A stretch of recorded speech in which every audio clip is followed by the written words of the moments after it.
Je suis en compagnie de Thierry Lavergne, psychiatre du service public à Saint-Maximin et psychanalyste à Aix-en-Provence au cours Sexus. Bonjour. Bonjour. Bonjour docteur. Bonjour. Cette période de confinement a mis les travailleurs sur un nouveau rythme de travail, une nouvelle routine. Finalement, on s'est installé avec le bureau à la maison. Certains ont, eux, été privés de travail complètement, Oui. au chômage, au chômage partiel partiel, ou au chômage oui, complètement, oui. ou certains ont été licenciés. Dans quel état d'esprit peut-on dire que les salariés sont aujourd'hui à l'heure de la reprise ? Euh, Déjà, on peut quand même se rendre compte que finalement, il y a un relatif enthousiasme, ce qui est un peu surprenant, sans l'être. C'est-à-dire qu'au fond, on a quand même été privé de liberté pendant plusieurs semaines. La privation de liberté, c'est quelque chose de difficile, c'est même une punition dans les sociétés, dans les sociétés que nous connaissons. Ce dont je me rends compte, c'est que ben oui, les salariés, dans l'ensemble des salariés que je rencontre, ou aussi bien dans l'aspect thérapeutique qu'au travail avec moi, les collègues, tout le monde est dans l'enthousiasme de pouvoir reprendre une activité professionnelle plus dense et plus communicante que ce que ça a été pendant le confinement. Ça, c'est la première chose. Il y a un enthousiasme à reprendre le travail. Et finalement, peut-être aussi qu'on peut en conclure que avant cette période difficile, il y avait peut-être une certaine fatigue des critères qui font qu'on travaille, qu'on est obligé, qu'on prend des déplacements, qu'on subit les transports en commun, qu'on subit certains collègues difficiles, qu'on subit certaines contraintes de travail, et que la période de frustration, parce que c'est ça, d'enfermement, a permis de prendre de la distance, donc aussi bien pour ceux qui ont pu travailler en télétravail que même ceux qui se sont arrêtés. Ça leur a permis de prendre un peu de distance par rapport à leur travail et par rapport aux valeurs qui les soutiennent et au désir qu'ils ont de travailler. Et je trouve, moi, que globalement, les gens sont très heureux de reprendre le travail, ce qui quand même est pas vraiment l'habitude qu'on avait jusqu'à maintenant d'entendre, quoi. Voilà. Alors, pour les plus fragiles Oui. des salariés qui Oui. sont dans des handicaps non visibles, quel effet cette reprise a-t-elle, notamment pour certaines pathologies qui ont besoin d'une routine, cette rupture et cette reprise ? Qu'est-ce qu'on peut donner comme conseil aux DRH, aux entreprises donc, aux représentants du personnel, pour les accueillir dans les meilleures conditions ? Je crois qu'on peut donner un conseil général, que doivent d'ailleurs déjà bien connaître les DRH, c'est que les mesures universelles doivent toujours être adaptées à la personne. Voilà. C'est-à-dire qu'il y a une règle universelle qui est que on va favoriser la poursuite du télétravail, ou bien on va favoriser la reprise de réunions. Enfin, selon le style d'entreprise, les choses vont évoluer. Là, j'imagine que toutes les entreprises ne vont pas repartir comme avant le confinement, et que toutes les entreprises ne vont pas non plus rester comme pendant le confinement. Donc, il va y avoir des grandes lignes d'orientation selon les entreprises, et probablement que la meilleure façon de respecter les personnes les plus fragiles, les personnes pour lesquelles le handicap est reconnu, c'est de faire comme pour les autres salariés, c'est-à-dire d'être à l'écoute de leurs demandes plus individualisées, et de permettre que les repères soient acceptés, compris et entendus par tout le monde de la même façon. Alors, il est très important de changer de paradigme, c'est-à-dire que ce n'est plus le salarié, notamment chez les plus fragiles, qui doit s'adapter à l'entreprise, mais pour cette reprise au moins, l'entreprise qui doit adapter un environnement au salarié pour que son talent ne s'évanouisse pas. Parce qu'on sait que le handicap n'empêche pas le talent, mais dans une rupture de routine comme ça, reprendre ses repères peut altérer la productivité et la qualité du travail de ces personnels. Oui, c'est vrai que quelqu'un qui déjà dans l'entreprise est reconnu comme travailleur handicapé, c'est a priori un peu comme à l'école, d'ailleurs, les enfants pour qui on reconnaît le handicap et qui se retrouvent avec eux en classe avec une AVS, une dame qui les aide à faire leur travail scolaire. Donc, je reviens sur le salarié qui dans l'entreprise est repéré par les collègues, parce que quelquefois c'est connu, quelquefois c'est pas connu, mais quelquefois c'est connu,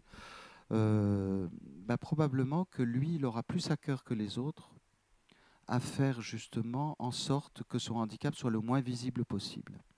Et donc peut-être que le conseil qu'on peut donner, c'est justement de ne pas trop tirer sur la ficelle et de prendre en compte cet aspect qui est spécifique probablement, un petit peu plus spécifique probablement aux personnes qui ont un handicap reconnu, qui est que ces personnes-là finalement ont un handicap qui est reconnu, mais le plus souvent souhaitent justement faire mieux ou au moins aussi bien que les personnes dont qui n'ont pas de handicap quoi, ou qui n'ont pas de handicap reconnu. Quoi. Alors, ouais. Je crois que la première des préconisations, c'est de demander au DRH de faire un entretien personnalisé avec ces salariés-là pour évoquer avec eux les modalités de la reprise pour que ça se passe au mieux. Alors oui, le DRH, mais il y a aussi peut-être des étapes entre le DRH et les salariés. Il y a peut-être les cadres de proximité qui peuvent être sensibilisés, peut-être même les collègues qui peuvent finalement avoir un œil bienveillant sur les personnes avec lesquelles ils travaillent et prendre en compte finalement, peut-être, moi je crois beaucoup au fait que des ruptures comme ça, des crises, parce qu'on a vécu une crise par le confinement, eh bien moi je crois beaucoup que des ruptures comme ça dans un environnement habituel, c'est source de créativité. Oui, on dit rien ne sera plus comme avant, puisqu'on va reprendre une nouvelle manière de travailler. Peut-être que c'est le moment justement où on va mettre en scène tout ce qu'il faut pour intégrer ces personnels-là, la diversité et la richesse que peuvent apporter des personnels différents. Mais oui, vous avez prononcé le mot diversité, c'est exactement ce que je pense, c'est-à-dire que dans une entreprise, il y a une vraie richesse qui est liée à la diversité. Et la diversité, ça va très loin, c'est-à-dire qu'il y a la diversité pour des tas de raisons, et notamment, effectivement, pour les personnes pour lesquelles il y a un handicap qui est reconnu, mais il y a bien d'autres raisons qui font la richesse d'une entreprise et peut-être même son talent par le fait que, justement, la multiplicité des regards, le fait que au sein de l'entreprise, il y ait des discussions qui permettent justement de prendre en compte les différents aspects de notre communauté de vie, de notre pays. Je pense que oui, c'est une richesse pour l'entreprise parce que ça va développer des façons de penser que peut-être dans une entreprise monolithique, on n'aurait pas eu. Vous disiez au début, il y a un enthousiasme à reprendre le travail, à aller retrouver son collègue avec qui on est tous les jours et qui n'est pas toujours agréable. Donc il y a un enthousiasme à le retrouver. Est-ce que peut-être aujourd'hui, on a des nouveaux éléments pour dire que l'entreprise, c'est vraiment le lieu du vivre ensemble et c'est aujourd'hui qu'on va le réinventer, ce vivre ensemble dans l'entreprise, puisqu'il y a eu cet isolement forcé. Donc on remet les gens aujourd'hui dans le collectif. Est-ce qu'on ne va pas aujourd'hui réinventer ce vivre ensemble ?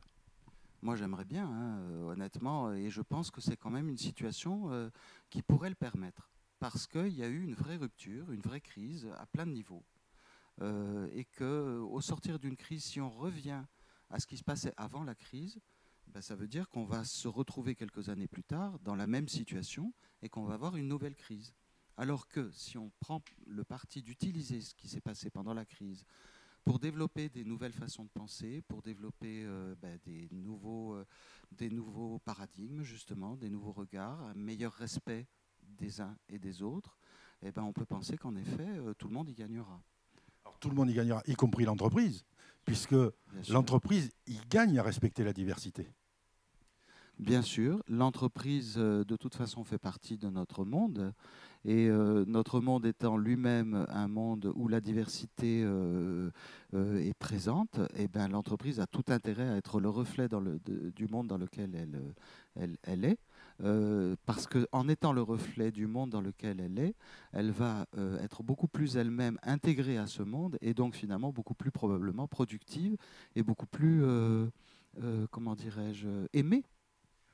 Faut pas oublier un grand thème de ces dernières années qui est la responsabilité sociétale des entreprises. Il est de leur responsabilité sociétale que d'intégrer la totalité dans leur diversité de la population. Avec, on ne parle pas ici puisque le sujet c'est le salarié dans son ensemble, mais effectivement les hommes, les femmes, les races et les handicaps. Absolument, les genres, les spécificités diverses et variées de tout un chacun, ça fait partie du rôle de l'entreprise que de favoriser effectivement ce que vous rappeliez, comme de l'école d'ailleurs. Comme de l'école, oui, oui, parce qu'on connaît les problèmes de la formation initiale qui font qu'aujourd'hui, 2 Français sur 3 sont dans leur travail par hasard.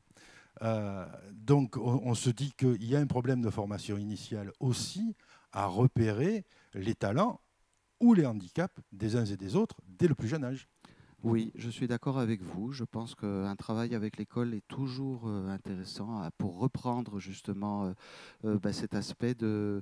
Alors, vous disiez repérer les talents. Moi, je vais aller encore plus loin. Repérer aussi quel est le désir de l'enfant. Bien souvent, on va... ou du salarié d'ailleurs, ça vaut à toutes les étapes de la vie. Bien souvent, on va négliger finalement cet aspect du désir que va avoir le salarié de se réaliser dans son travail ou que va avoir l'enfant de se réaliser dans un domaine qui lui plaît plus qu'un autre. Et un des talents que peut-être on pourrait développer à l'issue de la crise, c'est que justement chacun soit à même de mieux écouter le désir de l'autre. Et là, je parle de l'enseignant, je parle du cadre de proximité, je parle du représentant syndical, je parle du DRH. Au lieu d'être dans des grandes théorisations, quelquefois il suffit d'écouter l'autre. Alors j'ai eu le bonheur d'interviewer des salariés d'une entreprise adaptée qui m'ont expliqué comment ça se passait chez eux. Cette entreprise s'appelle Séquence Clé Production, c'est une boîte de production audiovisuelle comme la mienne. Et eux adaptent l'entreprise aux salariés en fonction de leur handicap. Et on se rend compte que cette entreprise marche très bien, n'est pas sur les mêmes règles du jeu que tout le monde, c'est-à-dire que ce n'est pas un tableur Excel qui dirige l'entreprise, c'est les valeurs humaines. Ils disent, quand nous on réfléchit, on dit hum, humilité, humour, et j'ai oublié le troisième, mais humilité, humour. Et peut-être que c'est un exemple à prendre d'aller calquer l'organisation de l'entreprise sur ces entreprises adaptées. Oui, en tout cas, ce qui est très vrai dans cette façon de travailler, c'est qu'au fond, on va tabler le progrès social, le progrès de l'entreprise, le progrès relationnel, sur le désir des personnes qui sont impliquées dans cette démarche. Et clairement, le désir, c'est moteur de créativité, moteur de réalisation, moteur d'enthousiasme. Voilà, couper le désir, ce que malheureusement on retrouve assez souvent dans les écoles ou dans les entreprises un peu à l'ancienne, aboutit à avoir des salariés un peu trop éteints et qui finalement frustrés et qui finalement seront au bout du compte beaucoup moins productifs, et tout ça finit par ternir aussi l'image même de l'entreprise et au sein de son environnement immédiat et de son environnement mondial, et finalement à faire que l'entreprise n'est pas aussi performante que des petites entreprises qui vont justement s'appuyer sur le désir. Alors c'est là le troisième qui me revient, c'est humanité. Et je pense qu'il faut réfléchir l'entreprise avec humanité aujourd'hui si on veut sortir de cette crise et que rien ne soit jamais comme avant. Oui, je suis bien entendu d'accord avec cette idée. L'humanisme, l'humanité, l'humanisme, c'est-à-dire prendre en compte finalement la valeur première qu'est l'homme et les compétences qu'il a et sa façon de s'articuler au reste du monde et au reste de la société. Oui. Et l'entreprise, ce sont des hommes qui la font tourner, il ne faut pas l'oublier. Merci Thierry Lavergne. Merci à vous. Pédopsychiatre aussi. Oui, absolument. Merci beaucoup. Au revoir. Au revoir.